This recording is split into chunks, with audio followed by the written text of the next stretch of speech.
Assalamualaikum warahmatullahi wabarakatuh.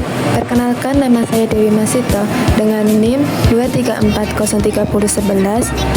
Tujuan saya membuat video ini untuk memenuhi tugas para UAS Manajemen Syariah yang diampu oleh dosen Ibu Haryanti Magister Manajemen.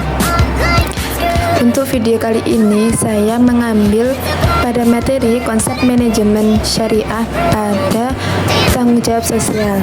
Nah, untuk video selengkapnya kita simak video berikut ini.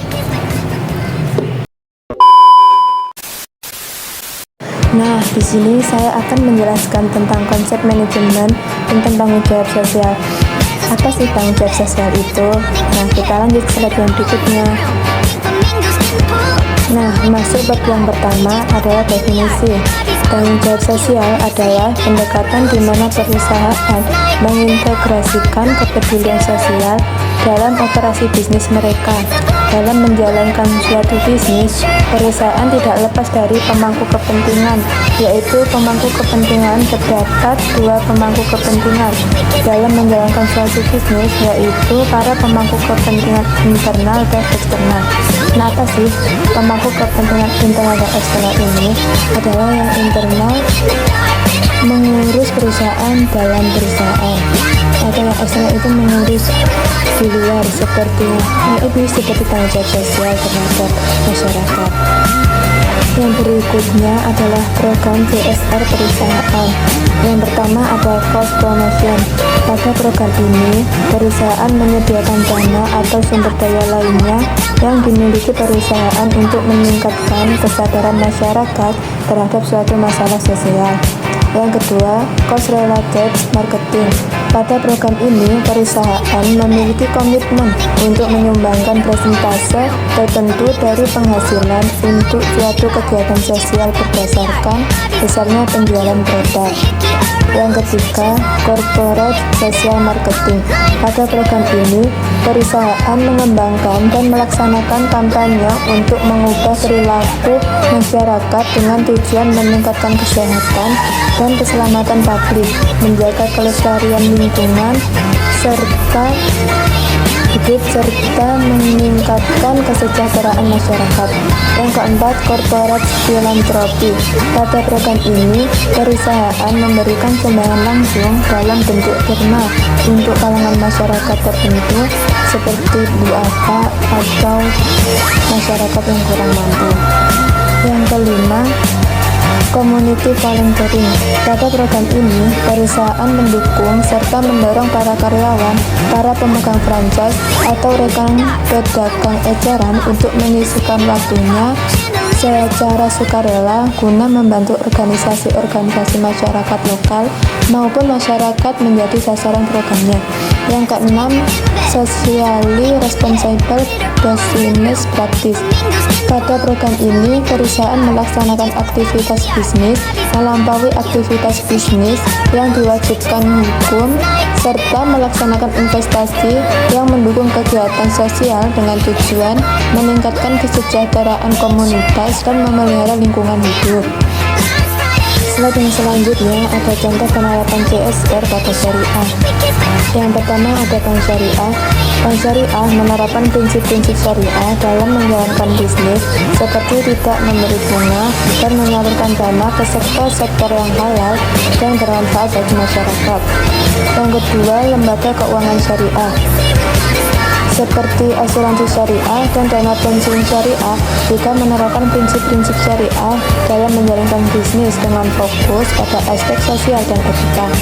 Yang terakhir, perusahaan syariah memproduksi barang dan jasa sesuai dengan syariah juga dapat menerapkan CSR syariah dengan fokus pada aspek sosial dan lingkungan. Yang selanjutnya, contoh penerapannya CSR pada perusahaan BSI. Nah, pada tahun 2023, dalam era yang semakin global dan terhubung ini, perusahaan BSI memiliki tanggung jawab yang lebih besar, tidak hanya sekedar menghasilkan keuntungan finansial, namun juga diharapkan bisa berperan aktif dalam memberikan solusi untuk membantu memecahkan masalah sosial dan lingkungan. Oleh karena itu, dibutuhkan konsep tanggung jawab sosial perusahaan atau CSR yang memiliki berbagai kegiatan sosial untuk dapat berkontribusi positif terhadap masyarakat di sekitarnya dan mengurangi dampak negatif yang mungkin dihasilkan dari operasi bisnis. Realisasi penyaluran dana CSR BSI bulan Januari sampai Juli 2023 yaitu sebesar 153 miliar. Sebenarnya pada tahun 2024 itu dari Januari sampai Maret kalau nggak salah itu ada mengeluarkan CSR juga sebesar 153 miliar,7.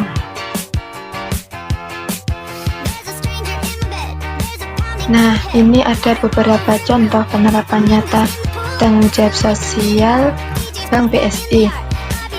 Ada salah satu contohnya itu ada program pendidikan yang terbagi menjadi 3 kategori: pendidikan SMP, SMA, dan perguruan tinggi.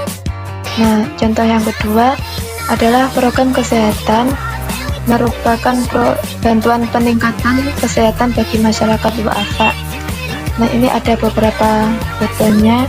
Ada pelayanan kesehatan, konsultasi, dan penerimaan kesejahteraan. Ada operasi katarak untuk duafa atau yang kurang mampu. Dan ada juga contoh santunan 2.222 anak yatim pada Ramadan tahun 2023. Nah, yang selanjutnya ada manfaat CSR. Yang pertama, meningkatkan citra perusahaan. CSR syariah dapat meningkatkan citra perusahaan di mata masyarakat dan stakeholder karena menunjukkan komitmen perusahaan terhadap nilai-nilai Islam dan tanggung jawab sosial. Yang kedua, meningkatkan kepercayaan stakeholder. CSR syariah dapat meningkatkan kepercayaan stakeholder terhadap perusahaan karena menunjukkan bahwa perusahaan menjalankan bisnis dengan etika dan tanggung jawabnya. Yang ketiga, memperkuat kinerja bisnis. CSR syariah dapat memperkuat kinerja bisnis perusahaan karena dapat meningkatkan loyalitas pelanggan, menarik investor, dan mendapatkan dukungan dari masyarakat sekitar. Dan selanjutnya, meningkatkan kesejahteraan masyarakat. CSR syariah dapat meningkatkan kesejahteraan masyarakat karena dapat memberikan manfaat sosial dan ekonomi bagi masyarakat melalui program pemberdayaan dan bantuan sosial. Dan yang terakhir, mendorong pertumbuhan ekonomi syariah. CSR syariah dapat mendorong pertumbuhan ekonomi syariah karena dapat menciptakan peluang bisnis baru dan meningkatkan daya saing perusahaan syariah. Nah, yang selanjutnya ada ayat Al-Quran tentang CSR. Saya mengambil pada surat An-Nisa ayat 36 dan 37. Bismillahirrahmanirrahim. Wa'budullaha wa la tusyriku bihi syai'an wa bil walidaini ihsanan wa dzil qurba wal yatama wal masakini wal jari dzil qurba wal jari junubi wasahibil janbi wa nisabil wa ma malakat aymanukum innallaha la yuhibbu man kana mukhtalan fakhura. Yang artinya, sembahlah Allah dan janganlah kamu mempersekutukannya dengan sesuatu pun, dan berbuat baiklah kepada dua orang ibu bapak, karib kerabat, anak-anak yatim, orang-orang miskin, tetangga yang dekat dengan tetangga yang jauh, dan teman sejawat. Ibnu Sabil, hamba sahaya, sesungguhnya Allah tidak menyukai orang-orang yang sombong dan membangga-banggakan dirinya. Ayat yang kedua, Bismillahirrahmanirrahim. Alladzina yabkhuluna wa ya'muruna an-nasa bil-birri wa yaktumuna ma atahumullahu min fadlihi fa a'tadna lil kafirina adzaban muhina. Yang artinya, yaitu orang-orang yang kikir menyuruh orang lain berbuat kikir dan menyembunyikan karunia yang telah dianugerahkan Allah kepada mereka. Kami telah menyediakan untuk orang-orang kafir itu azab yang menghinakan. Nah, ayat ini itu menekankan pentingnya tauhid dan berbuat baik kepada sesama manusia. Perintah untuk berbuat baik mencakup berbagai kelompok masyarakat, mulai dari keluarga inti hingga orang-orang di luar lingkup keluarga. Allah tidak menyukai orang yang sombong dan membanggakan dirinya. Ayat kedua itu menekankan pentingnya berbagi dan tidak pelit terhadap harta yang telah diberikan kepada Allah.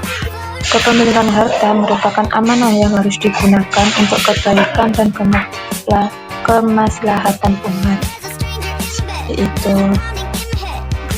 Alhamdulillah telah selesai presentasi dari saya. Kurang lebihnya mohon maaf.